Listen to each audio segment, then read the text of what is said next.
இயேசு கிறிஸ்துவின் இனிய நாமத்திலும் சேனைகளின் அதிபதி தரிசன சபையின் சார்பிலும் தரிசன வார்த்தை என்ற இந்த யூடியூப் சேனல் நிகழ்ச்சிக்கு உங்களை வாழ்த்தி வரவேற்கிறேன். இந்த உலகத்திலே அநேக காரியங்களுக்கு நாம் அங்கீகாரம் பெற வேண்டி இருக்கிறது. அங்கீகாரம் பெறாமல் ஒரு வீடை கட்ட முடியாது. அங்கீகாரம் இல்லாமல் துணிந்து கட்டுகிற வீட்டிற்கு எப்பொழுதுமே ஆபத்து உண்டு. வண்டியை ரோட்டில் ஓட்டவும் அங்கீகாரம் பெறாமல் ஓட்ட முடியாது. அதாவது லைசன்ஸ் வாங்காமல் ஓட்ட முடியாது. அப்படி ஓட்டினாலும் ஆபத்தையும் விபத்தையும் நாம் பார்க்க வேண்டி வரும். அங்கீகாரம் பெறாமல் சில இடங்களுக்குள்ள கூட எல்லைகளுக்குள்ள நாம் நுழைய முடியாது. அங்கீகாரம் பெறாத சில கம்பெனிகள், பள்ளிக்கூடங்கள், கல்லூரிகள் சட்டவிரோதமானது. அதில் வேலை செய்பவர்களுக்கும் படிப்பவர்களுக்கும் எதிர்காலமும் இருக்காது. நம்ம விமானத்தில் போகக்கூட நாம் கொடுக்கும் விவரங்களை அங்கீகரித்தால்தான் பாஸ்போர்ட் வழங்கப்படும். மரித்தவர்களையும் புதைக்கவும் எரிக்கவும் கூட சுடுகாட்டில் அங்கீகாரம் பெற வேண்டியிருக்கிறது. இப்படியெல்லாம் இருக்கும்போது நாம் பரலோகம் செல்ல தேவனால் அங்கீகரிக்கப்படுவது எவ்வளவு அவசியமாக இருக்கிறது. அதாவது தேவன் நம்மை ஏற்றுக்கொள்ள வேண்டும். பரிசுத்த வேதாகமத்திலே ஆதியாகமம் என்ற புஸ்தகத்தில் 4ஆம் அதிகாரம் 4ஆம் வசனத்தில் ஆபேலையும் அவன் காணிக்கையும் கர்த்தர் அங்கீகரித்தார் என்பதை நாம் பார்க்கிறோம். தேவனால் உருவாக்கப்பட்ட முதல் மனிதர் ஆதாம் என்பதை நாம் அறிவோம். அவன் விலாவிலிருந்து உருவாக்கப்பட்டவள் ஏவாள். ஆதாம் ஏவாளை அறிகிறான். அவள் கர்ப்பவதியாகி கர்த்தரின் ஆசீர்வாதத்தால் ஒரு மனுஷனை பெற்றேன் என்று அவனுக்கு காயின் என்று பெயர் வைக்கிறாள். பின்பு காயினுக்கு ஒரு சகோதரனையும் பெற்றெடுக்கிறாள். அவனுக்கு ஆபேல் என்று பெயர் வைத்தான். காயின் நிலத்தின் கனிகளை கர்த்தருக்கு காணிக்கையாக கொண்டு வந்தான். ஆபேல் தன் மந்தையின் தலையீற்றுகளில் கொழுமையானவைகளை கொண்டு வந்தான். தேவன் ஆபேலையும் அவன் காணிக்கையையும் அங்கீகரித்தார். காயினையும் அவன் காணிக்கையையும் அங்கீகரிக்கவில்லை என்று எழுதப்பட்டிருக்கிறது. நான் நினைக்கிறேன் காயினுடைய ஆபேலினுடைய காணிக்கையை அங்கீகரித்தார் என்பதன் அர்த்தம், முதலாவது அந்த காணிக்கை அவருக்கு பிடித்ததாக இருந்தது, அதை அவர் அங்கீகரித்தார். நமக்கு பல வகையான ஆகாரங்கள் வைக்கப்பட்டாலும் நமக்கு அதில் பிரியமான ஒன்றை தான் முதலில் எடுத்து சாப்பிடுவோம். அதுபோல ஆபேலினுடைய காணிக்கை முதலாவதாக அங்கீகரிக்கப்பட்டதனுடைய காரணம் என்ன என்று பார்ப்போம்.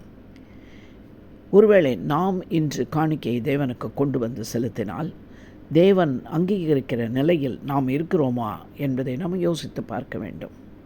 நம் காணிக்கைகள், பொருத்தனைகள் அங்கீகரிக்கப்படுவதற்கு முன்னதாக தேவன் நம்மை அங்கீகரிக்க வேண்டும் அல்லவா? கர்த்தருக்கு வழியை ஆயத்தப்படுத்த வந்த வனாந்திரத்தில் கூப்பிடுகிறவனுடைய சத்தம் என்று சொல்லப்பட்ட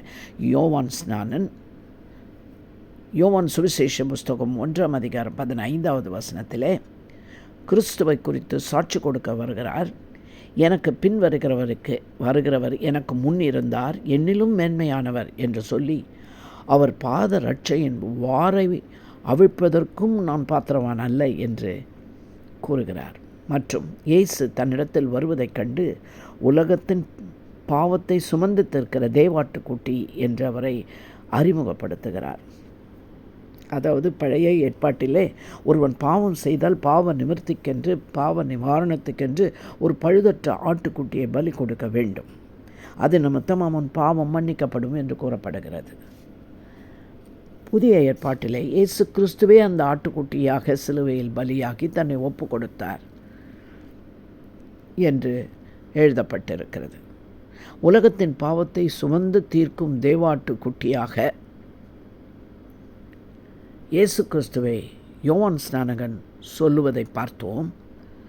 ஆனால் ஆபேல் வாழ்ந்த காலம் யோவான் ஸ்நானகனுக்கும் ஆபேல் வாழ்ந்த காலத்துக்கும் குறைந்தது 4000 வருடமாவது இருக்கும். 4000 வருடத்திற்கு முன்னதாகவே தேவனுடைய குமாரனாகிய இயேசு கிறிஸ்து ஆட்டுக்குட்டியாக இந்த உலகத்திற்காக பலியாக வரப்போகிறார் என்பதை வெளிப்படுத்தும் விதமாக கொழுமையான தலையீற்றை கொண்டு வந்தது தேவனுடைய மனதை மகிழச் செய்தது. இவன் இந்த வெளிப்பாட்டை பெற்றுக்கொண்டானே என்று ஆபேலை அங்கீகரித்து அவன் கையில் கொண்டு வந்த காணிக்கையும் அங்கீகரித்து கொண்டார். இயேசு கிறிஸ்து நம்முடைய மூத்த சகோதரனாக இருந்து நம் பாரங்களை எல்லாம் சுமப்பார் என்று வேதம் விவரிக்கிறது. ஆகவே ஆபேல் அங்கே கொண்டு வந்த ஆடு தலையீற்று ஆடுகளை கொண்டு வந்தான் என்று எழுதி வைத்திருக்கிறதே, அது தேவனுடைய இருதயத்தை நெகிழ வைத்தது. எப்பவுமே இயேசு கிறிஸ்து பாராட்டுகிறவராய் தான் காணப்படுகிறார். மத்தேயு எழுதின சுவிசேஷம் 16வது அதிகாரம் 13ஆம் வசனத்தில் இயேசு தன் சீஷர்களை நோக்கி, மனுஷகுமாரனாகிய என்னை ஜனங்கள் யார் என்று சொல்லுகிறார்கள் என்று கேட்டார். சிலர் யோவான் ஸ்நானன் என்றும், சிலர் எலியா என்றும், சிலர் எரேமியா என்றும், அல்லது தீர்க்கதரிசிகள் ஒருவர் என்றும் சொல்லுகிறார்கள் என்றார்கள் சீஷர்கள். அப்பொழுது நீங்கள் என்னை யார் என்று சொல்லுகிறீர்கள் என்று கேட்கிறார். பேதுரு அதற்கு பிரதியுத்தரமாக, நிர்ஜீவனுள்ள தேவனுடைய குமாரனாகிய இயேசு கிறிஸ்து என்று சொல்லுகிறார். உடனே இயேசு பேதுருவை பாராட்டி, மாம்சமும் இரத்தமும் உனக்கு இதை வெளிப்படுத்தவில்லை பேதுரு, பரலோகத்தில் இருக்கிற என் பிதா இதை உனக்கு வெளிப்படுத்தி இருக்கிறார் என்று பாராட்டி, இந்த வெளிப்பாடாகிய கல்லின் மேல் என் சபையை கட்டுவேன், பாதாளத்தின் வாசல் அதை மேற்கொள்ளுவதில்லை என்று சொல்லுகிறார். நம்மை தேவன் அங்கீகரிக்க, நாம் ஆராதிக்கிற தேவன் எப்படிப்பட்டவர், அவருடைய குணாதிசயங்கள், அவருடைய கிரியைகள், அவர் விட்டு சென்ற ஊழியம், அவர் வல்லமை, இவைகளை நாம் நம் வாழ்க்கையில் வெளிப்படுத்துகிறவர்களாக இருக்க வேண்டும் என்பதை தேவன் எதிர்பார்க்கிறார். ஏதோ பைபிளை தூக்கி கொண்டு போவதல்ல, ஒயிட் ட்ரெஸ் போட்டுக்கொண்டால் மட்டும் போதாது, பொட்டு வைக்காமல் இருந்தால் மட்டும் கிறிஸ்தவன் அல்ல. அவருடைய சுவாபத்தை, அவருடைய ஜெப வாழ்க்கையை, அவருடைய உபதேசங்கள், போதனைகளை, அவர் நமக்கு கொடுத்து சென்ற பிரதான கட்டளையை நம் மூலம், நம் கிரியைகளின் மூலம் வெளிப்படுத்துகிறவர்களாய் நாம் இருக்க வேண்டும். அப்பொழுது தேவன் நம்மையும், நம்முடைய ஜெபங்களையும், நம்முடைய ஊழியத்தையும், நம்முடைய கிரியைகளையும், நம்மையும் அங்கீகரிக்கிறவராக இருப்பார். இது நிச்சயம். கண்களை மூடி ஜெபிப்போம். அன்பும் இரக்கமும் உள்ள எங்கள் நல்ல தகப்பனே, எங்கள் ஜெபங்களை அங்கீகரிப்பவர் என்று நாங்கள் விசுவாசிக்கிறோம். எங்கள் சுவாபங்கள் உங்கள் சுவாபத்தை போல பிரதிபலிக்க எங்களுக்கு உதவி செய்வீராக. எங்களை காண்கிறவர்கள் உங்களை எங்களில் காண வழிவகுக்கும்படியாக நாங்கள் ஜெபிக்கிறோம். எங்கள் ஜீவியத்தின் மூலம் நாங்கள் கிறிஸ்தவர்கள் என்பதை வெளிப்படுத்த உதவி செய்யும் ஐயா. உம்முடைய சாயல் நாளுக்கு நாள் எங்களுக்குள் வளர எங்களை நாங்கள் விட்டு கொடுக்கிறோம். நாங்கள் உம்மை வெளிப்படுத்துவர்களாய் மாற எங்களுக்கு உதவி செய்யும். வாயினால் பாராட்டு பெறுகிறவர்களாய் எங்களுக்குள் ஒரு மாற்றத்தை கொண்டு வருவீராக. எங்களை தாழ்த்தி உம்முடைய கரங்களில் ஒப்புக் கொடுக்கிறோம். இயேசுவின் மூலம் ஜெபிக்கிறோம் எங்கள் நல்ல பிதாவே, ஆமேன்.